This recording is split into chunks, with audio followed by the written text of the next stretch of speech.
scorching Spanish landscape was pierced by billowing black smoke, signaling something had gone terribly wrong. A group of local drug dealers, sensing potential opportunity, rumbled towards the crash site in their dusty vehicle. Their leader, a weathered man with predatory eyes, immediately spotted a massive box secured with thick iron chains inside the wrecked aircraft. While his subordinates wrestled with the mysterious container outside, the leader crept into the cockpit. There, slumped in the pilot's seat, lay a short-haired woman seemingly unconscious. His dark intentions bubbled to the surface. The seatbelt became an obstacle he was eager to remove, producing a knife with malicious precision. But fate had other plans. In a lightning-fast movement that defied her previous appearance, the woman seized his hand. Before he could comprehend what was happening, she had transformed the weapon against him, plunging the knife deep into his body. Her cold efficiency was immediate and absolute. Outside, her unsuspecting victims continued their futile attempts to pry open the locked box. One man approached with locked pliers, only to discover his partner had been silently eliminated. A gun barrel pressed against his back ended any hope of resistance. This was no ordinary woman. This was Dominique, the legendary assassin known as Fire Phoenix. After methodically covering her tracks, she refueled at a local gas station. Sensing potential recognition, she strategically buried the mysterious box and then incinerated the vehicle. Her movements were calculated, leaving no trace. The small town's evening descended, and Dominique found herself in a dimly lit bar. Male patrons watched her with a mixture of curiosity and caution. A man approached, his demeanor seemingly friendly, yet carrying an undercurrent of something more complex. He spoke of the town's history, how Lucas had once been peaceful before mysterious outsiders disrupted everything. A sudden confrontation erupted when another woman aggressively bumped into Dominique. Tensions rose, threatening to explode into violence. But the man intervened, smoothly diffusing the situation.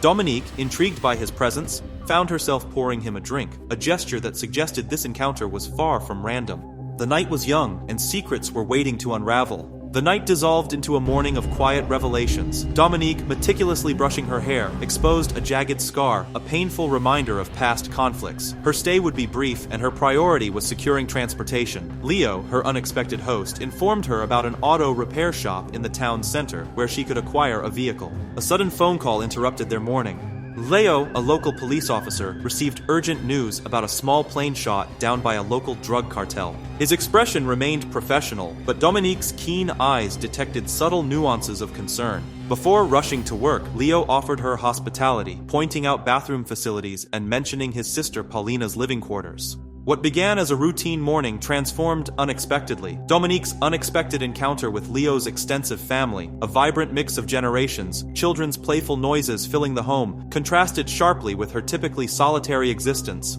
At the crime scene, a grim tableau unfolded. Leo observed his colleague's casual approach to examining the bodies, gold teeth being extracted, tattoos studied with professional detachment. A chilling recognition struck him. One of the deceased was Chief Santiago's brother-in-law. The stakes had just elevated dramatically.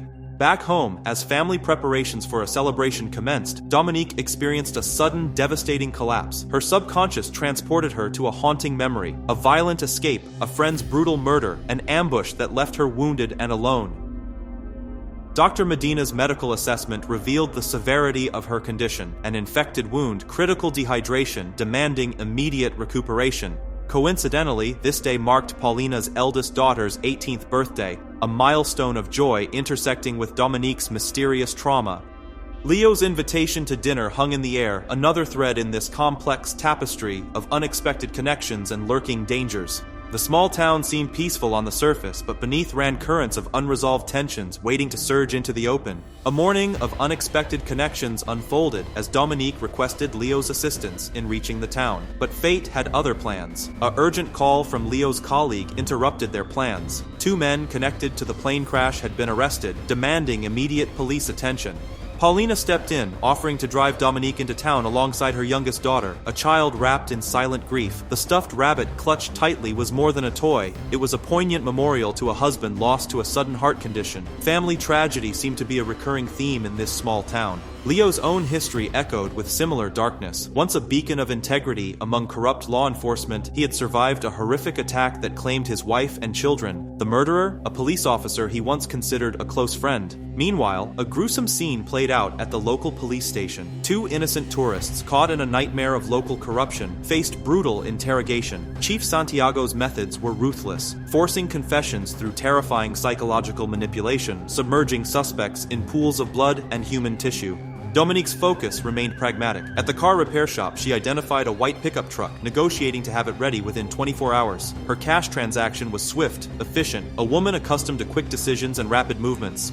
The evening brought Paulina's daughter's birthday celebration. Amidst the festive atmosphere, Dominique remained an outsider, observing, calculating. Leo joined her outside, a moment of unspoken understanding passing between them. What the others didn't know was Leo's true identity. An undercover CIA agent, he had been meticulously investigating the Dela Cruz group's infiltration of local law enforcement. Every police officer, including Leo himself, carried the weight of past killings. He was about to deliver critical evidence to the Internal Affairs Department, a video that would expose the systemic corruption. But betrayal lurked closer than he imagined.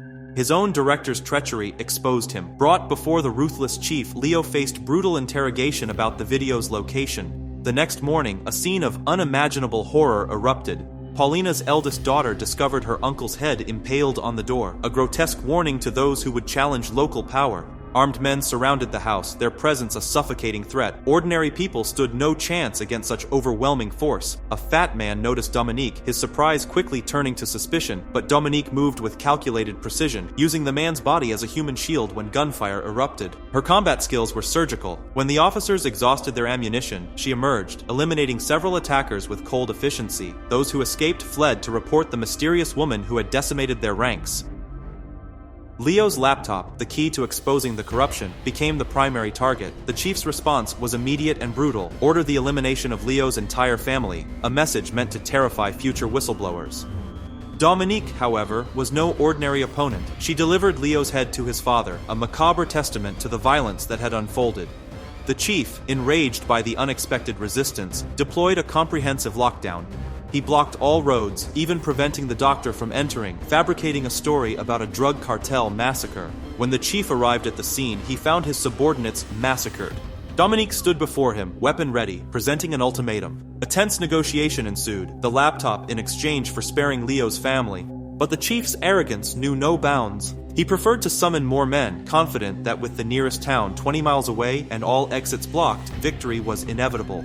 The stage was set for an epic confrontation, Dominique versus an entire corrupt police force. The next moments would determine everything, and Paulina knew exactly who to call. The doctor, long harboring unspoken love, became their lifeline. A daring escape plan took shape, an ambulance waiting on a mountain back road, with Dominique responsible for transporting the family to safety. But darkness approached, and not everyone could travel. Pregnant Paulina and her elderly father would need to survive the night, their departure postponed until morning. Dominique transformed their home into a fortress of survival. She methodically prepared for the impending siege. Children were drafted into emergency preparation, boarding up windows with wooden planks. Dominique donned a bulletproof vest, her movements precise and calculated. She rigged the electrical system with strobe lights, creating a tactical advantage. A pot of scalding oil stood ready, an improvised defensive weapon. Through intercepted police radio chatter, Dominique tracked the approaching threat. She equipped Paulina's eldest daughter with a walkie-talkie and detailed complex instructions.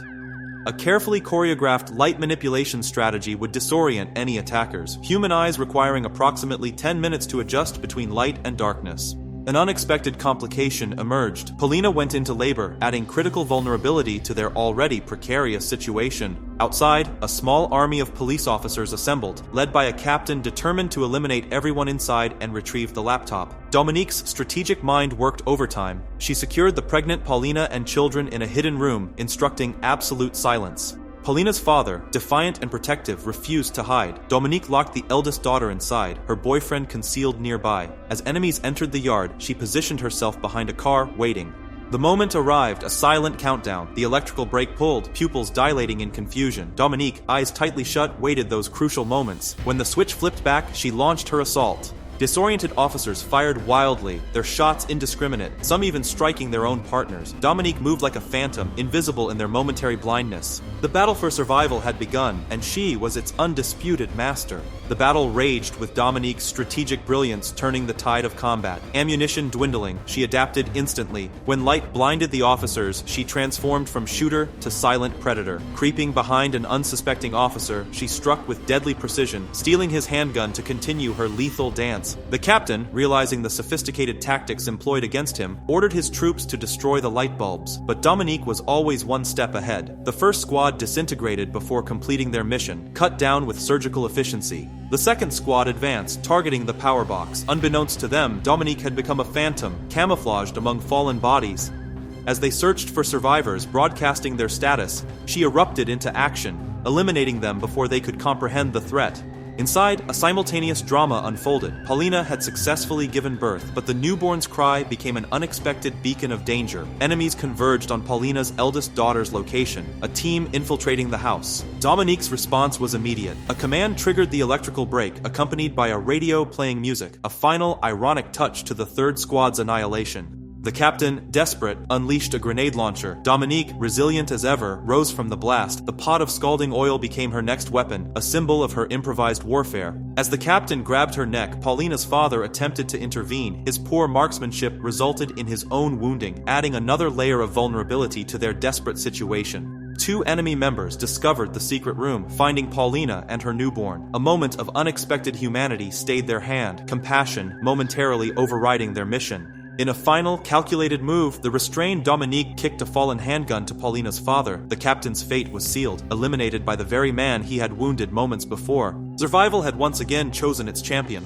The house defense battle concluded with a Pyrrhic victory. Dominique, wielding a submachine gun, eliminated the final two intruders, but victory came at a devastating cost. Paulina's father, mortally wounded, shared a final, poignant moment with his newborn grandchild. Paulina's eldest daughter's boyfriend had also made the ultimate sacrifice. Dominique's strategic mind remained sharp. She threatened the sole surviving enemy, instructing him to inform the chief that Leo's family had been eliminated. A swift knockout ensured his compliance. At dawn, Dominique doused the house in gasoline, creating a funeral pyre for their struggle. To her surprise, the chief's men quickly extinguished the flames, finding no bodies, a detail that would later fuel further conflict. The Dela Cruz group's mistress arrived, sensing the potential exposure of police corruption. The evidence Dominique possessed could destroy both the police department and the criminal organization. The chief sought her assistance, desperate to contain the potential scandal. Meanwhile, the surviving family made their way to the predetermined mountain rendezvous. Dominique uncovered additional secrets within Leo's computer, each revelation adding layers to the complex narrative. Paulina shared a piece of family history,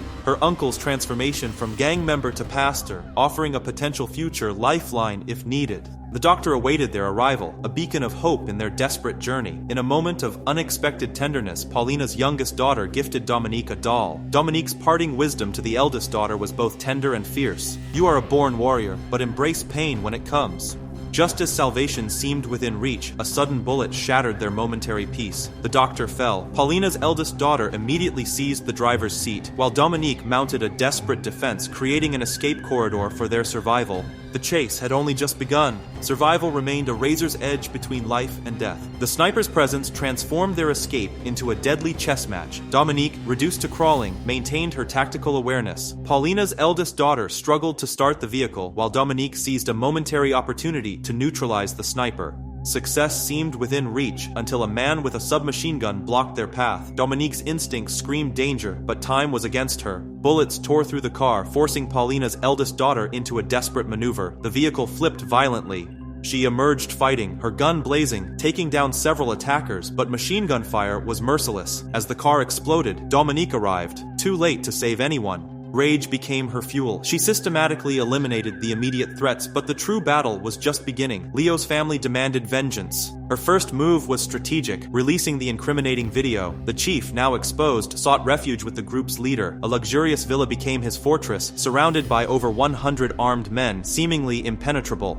Dominique saw it differently. She retrieved the previously buried pickup truck, discovering a cache of firearms. Armed to the teeth, she became an unstoppable force of retribution. The villa transformed into a killing ground, bodies littering the once pristine floors. The chief and the group's mistress fell before her relentless assault. Her final act was one of closure. At the church, she delivered Paulina's necklace to her uncle, a symbolic end to a journey of blood and revenge.